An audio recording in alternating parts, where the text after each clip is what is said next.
Saudaraku, bergetar hati saya ketika harus menyampaikan kenyataan pahit ini. Kita sholat 5 kali sehari. Mungkin sudah puluh tahun dahi kita sudah menghitam karena sujud. Kita yakin ibadah inilah benteng terkuat kita di akhirat.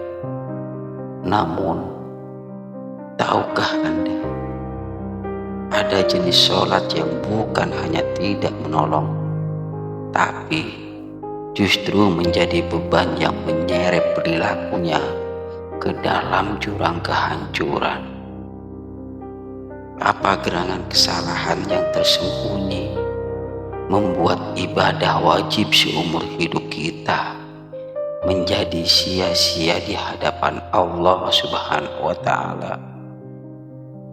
Assalamualaikum warahmatullahi wabarakatuh. Sahabat beriman yang dirahmati Allah, mari kita jujur pada diri sendiri. Kita berdiri menghadap kiblat, tapi seringkali kita lupa di belakang kiblat itu ada Zat yang Maha melihat, yang menilai bukan gerakan, melainkan getaran hati kita. Kita sering merasa aman karena sudah menunaikan kewajiban, padahal Rasulullah Shallallahu Alaihi Wasallam telah mengingatkan tentang pencuri sholat. Mereka yang menunaikannya tanpa menyempurnakan ruku dan sujud. Jika pondasi keislaman kita yaitu sholat sudah cacat dan bolong-bolong, lantas amalan apa yang kita harapkan mampu menolong kita saat mizan ditegakkan? Inilah momen mencekik untuk merenung. Apakah sholat kita hanya formalitas kosong, ataukah benar-benar menyejuk jiwa yang diterima? Kesalahan paling ganas yang menghancurkan yang jarang disadari adalah penyakit riya, yaitu pamer yang menyusup halus ke dalam niat. Kita sholat, kita perpanjang sujud, kita pastikan orang lain tahu betapa taatnya kita. Saudaraku, sholat yang dilakukan demi pujian manusia itu ibarat kita bersusah payah membangun istana megah, lalu membakarnya sendiri dengan tangan kita. Dalam hadis qudsi, Allah berfirman bahwa Dia tidak butuh pada sekutu.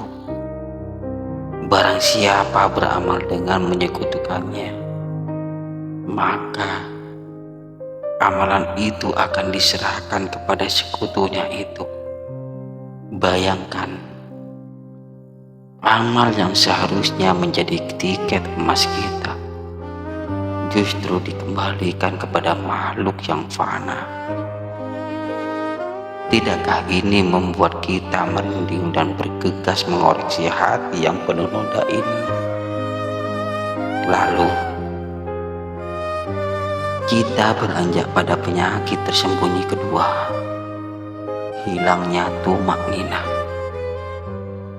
Kita kejar waktu, kita secepat kilat dalam ruku dan sujud, hanya karena ada janji duniawi yang menunggu. Kita mencuri dari sholat kita sendiri. Rasulullah menyebutkan, mereka yang sholat tanpa tumakninah sebagai pencuri terburuk. Pikirkanlah, kita mencuri dari Allah dari hak kita sendiri untuk berdiam diri sejenak di hadapannya. Bagaimana mungkin Allah berkenan menerima persembahan tergesa-gesa dari hamba yang tidak menghargai waktu pertemuan itu?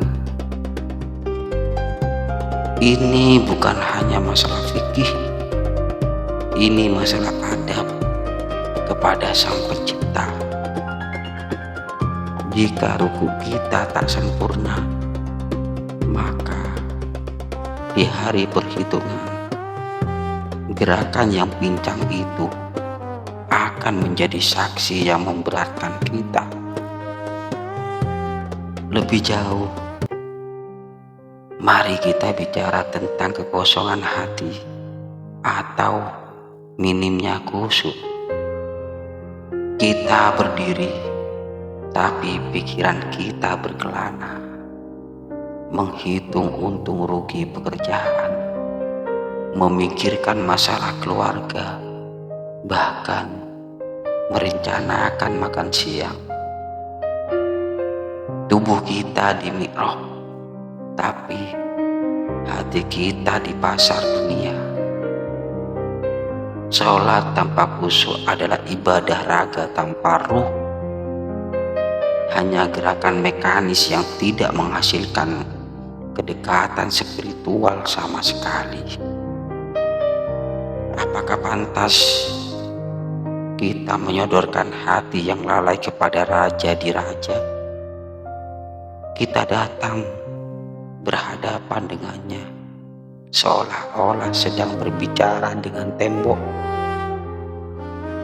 Jika kita tidak merasakan kehadirannya, bagaimana mungkin kita bisa berharap dia merasakan kehadiran kita di tengah hiruk pikuk padang masyarakat? Kekeliruan fatal lainnya yang sering terabaikan adalah bagaimana sumber rezeki kita mempengaruhi kualitas sholat. Kita sholat dengan tubuh yang diberi makan dari harta yang subat atau bahkan haram. Saudaraku, bagaimana mungkin kita mengharapkan sholat yang diterima oleh Allah, sementara bahan bakar raga kita berasal dari api neraka? Makanan haram mematikan hati, dan hati yang mati tidak akan mampu merasakan manisnya munajat. Berapa banyak kita yang sibuk menyempurnakan pakaian untuk sholat, tapi lupa mencucikan sumber nafkah yang masuk ke dalam perut kita. Inilah korelasi mencekik. Kesucian sholat kita sangat bergantung pada kejujuran kita dalam mencari rezeki yang halal dan thayyib. Kita harus mulai menyadari bahaya yang mengancam ketika kita menunda-nunda sholat hingga waktu hampir habis. Penyakit ini yang disebut syufur. Yang disebut syufur tanpa kita sadari. Kita sengaja membiarkan waktu sholat berlalu, menomorduakannya setelah urusan dunia. Sikap meremehkan ini menunjukkan bahwa kita tidak menganggap sholat sebagai prioritas utama, melainkan hanya sebagai ban serep yang dipakai jika semua urusan dunia sudah selesai. Tahukah Anda, di neraka jahanam ada jurang khusus yang disediakan bagi mereka yang melalaikan sholat? Kelalaian ini bukan berarti meninggalkan sholat sama sekali, tetapi melakukannya di luar waktu utama karena kesengajaan menunda. Ini adalah bentuk pengkhianatan kecil terhadap perjanjian harian kita dengan Allah. Pikirkan sejenak, wahai saudaraku, bagaimana kita akan menjawab pertanyaan malaikat Munkar dan Nakir di alam kubur tentang sholat kita?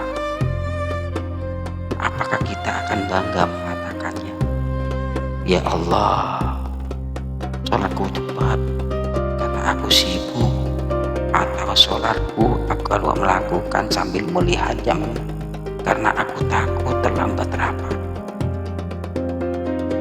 Neraka itu nyata dan pintu gerbangnya dibuka lebar bagi orang-orang yang sholat namun lalai. Jangan sampai kita menjadi bagian dari orang-orang celaka yang disebut dalam Al-Ma'un. Wah, ya Allah, maka celakalah bagi orang-orang yang sholat. Celaka bukan karena tidak sholat, tapi karena sholatnya penuh cacat dan ketidakjujuran niat. Sadarlah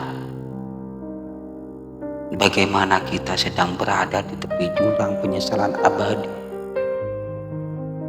Namun Allah Maha Pengampun dan pintu taubat selalu terbuka lebar. Ini titik balik yang harus kita ambil hari ini, detik ini.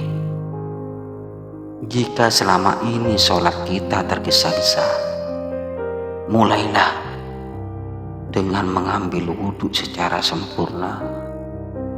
Hadirkan dengan hati, luruskan dengan niat, dan berikan hak kepada setiap rukun.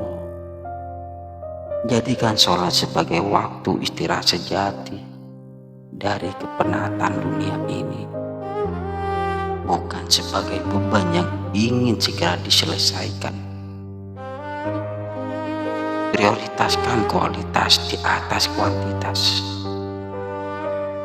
Rasulullah mencontohkan sholat yang tenang, khusyuk, dan penuh penghayatan itu.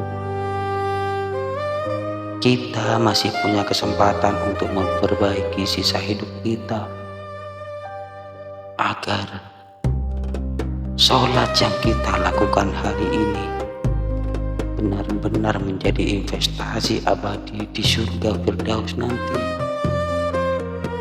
menjauhkan kita dari panasnya api yang menyala-nyala. Oleh karena itu, sahabat yang beriman, mari kita jadikan momen ini sebagai alarm keras yang membangunkan jiwa kita. Periksa kembali sholat kita, periksa lagi tumakninah kita, periksa lagi niat Anda, dan periksa lagi rezeki Anda. Jika tausiah ini atau konten ini menyentuh hati Anda,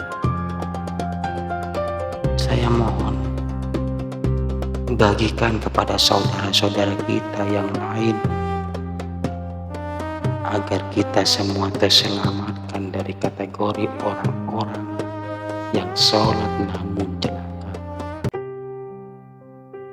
Berkomentarlah di bawah, apa perubahan kecil pertama yang akan Anda lakukan dalam sholat Anda untuk mulai hari ini? Mari kita saling mendoakan.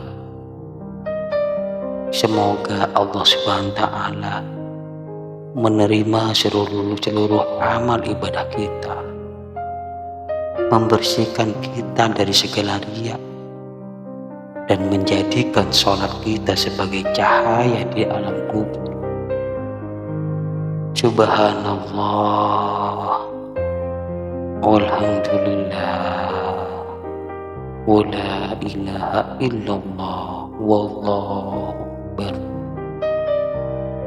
Wabillahi taufiq wal hidayah. Wassalamualaikum warahmatullahi wabarakatuh. Mari kita jujur pada diri sendiri.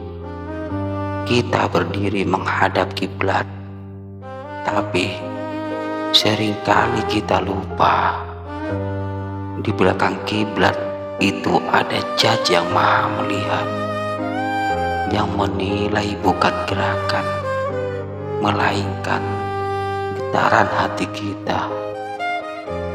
Kita sering merasa aman karena sudah menunaikan kewajiban, padahal Rasulullah Shallallahu Alaihi Wasallam telah mengingatkan tentang pencuri sholat.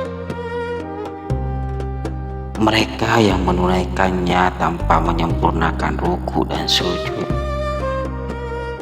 Jika fondasi keislaman kita yaitu sholat sudah cacat dan bolong-bolong, lantas amalan apa yang kita harapkan mampu menolong kita saat mizan ditegakkan?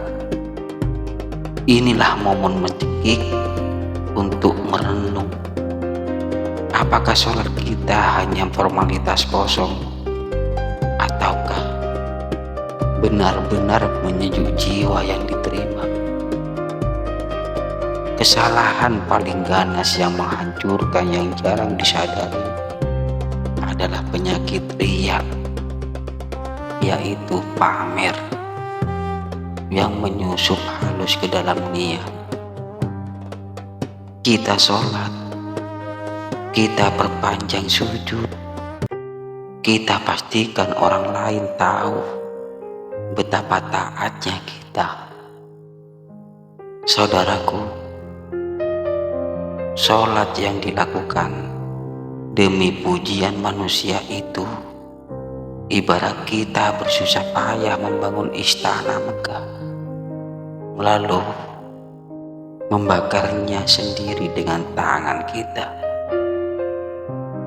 Dalam hadis qudsi, Allah berfirman bahwa Dia tidak butuh pada sekutu. Barang siapa beramal dengan menyekutukannya, maka amalan itu akan diserahkan kepada sekutunya itu. Bayangkan, amal yang seharusnya menjadi tiket emas kita justru dikembalikan kepada makhluk yang fana.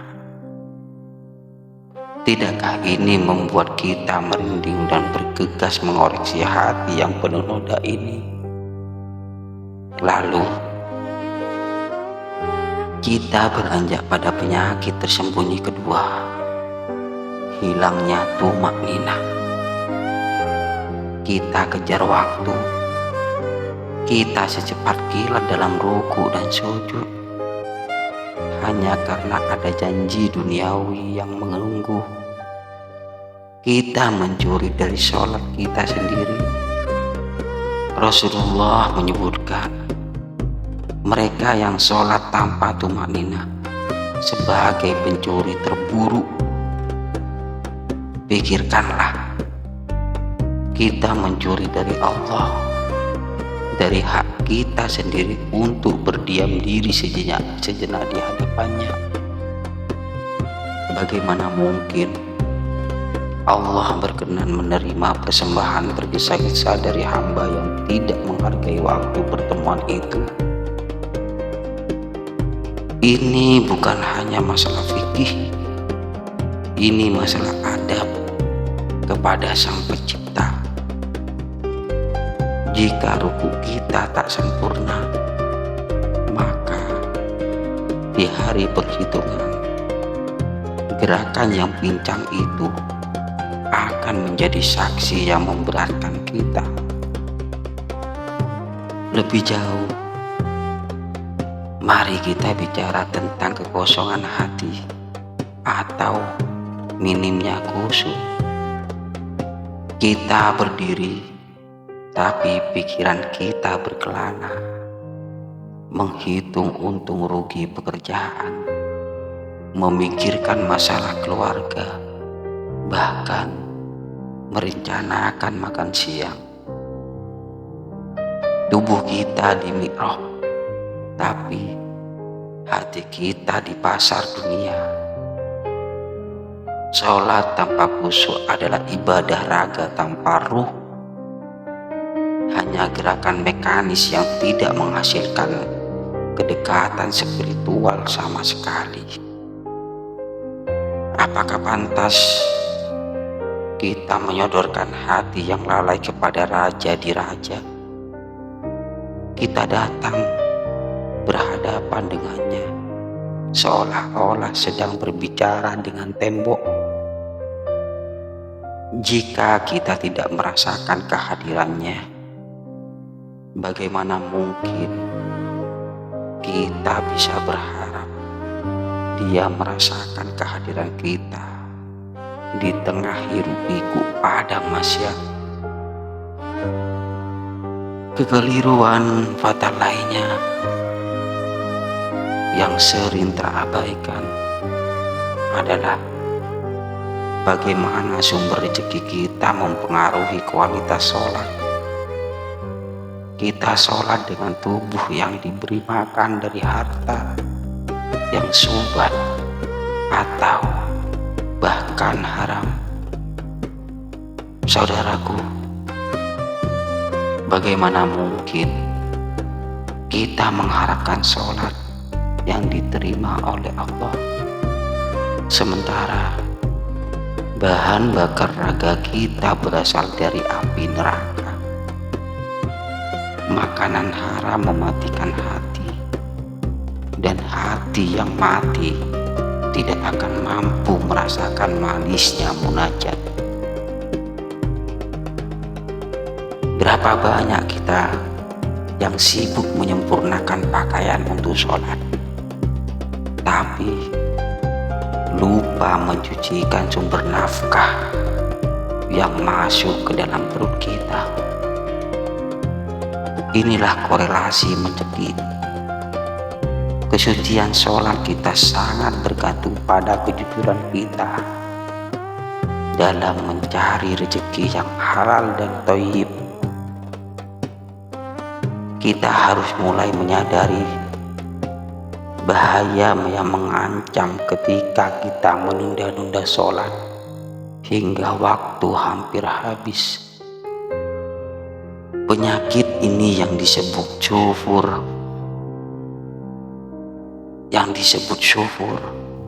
tanpa kita sadari. Kita sengaja membiarkan waktu sholat berlalu, menomorduakannya setelah urusan dunia. Sikap meremehkan ini menunjukkan bahwa kita tidak menganggap sholat sebagai prioritas utama,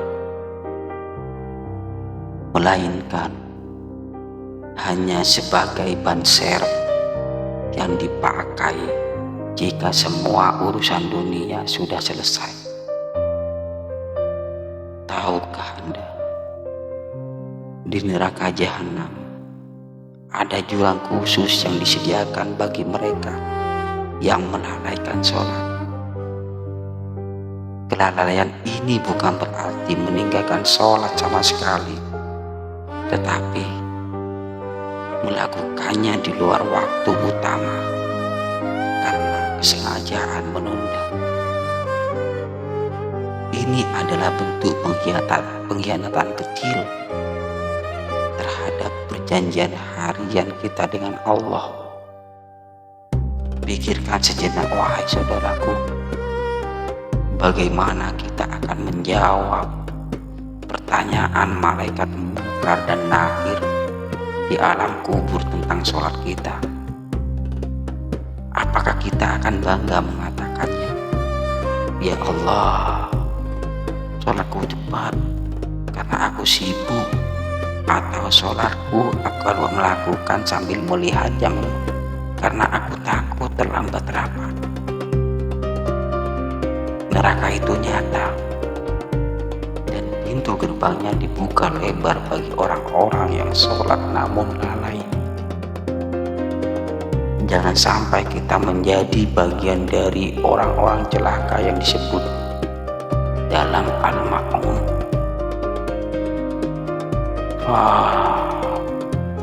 Ya Allah, maka celakalah bagi orang-orang yang sholat. Celaka bukan karena tidak sholat, tapi karena sholatnya penuh cacat dan ketidakjujuran niat. Sadarlah bagaimana kita sedang berada di tepi jurang penyesalan abadi. Namun Allah Maha Pengampun dan pintu taubat selalu terbuka lebar. Ini titik balik yang harus kita ambil hari ini, detik ini. Jika selama ini sholat kita tergesa-gesa, mulailah dengan mengambil wudhu secara sempurna. Hadirkan dengan hati, luruskan dengan niat, dan berikan hak kepada setiap rukun. Jadikan sholat sebagai waktu istirahat sejati dari kepenatan dunia ini, bukan sebagai beban yang ingin segera diselesaikan. Prioritaskan kualitas di atas kuantitas. Rasulullah mencontohkan sholat yang tenang, khusyuk, dan penuh penghayatan itu. Kita masih punya kesempatan untuk memperbaiki sisa hidup kita, agar sholat yang kita lakukan hari ini benar-benar menjadi investasi abadi di surga Firdaus nanti, menjauhkan kita dari panasnya api yang menyala-nyala. Oleh karena itu, sahabat yang beriman, mari kita jadikan momen ini sebagai alarm khas yang membangunkan jiwa kita.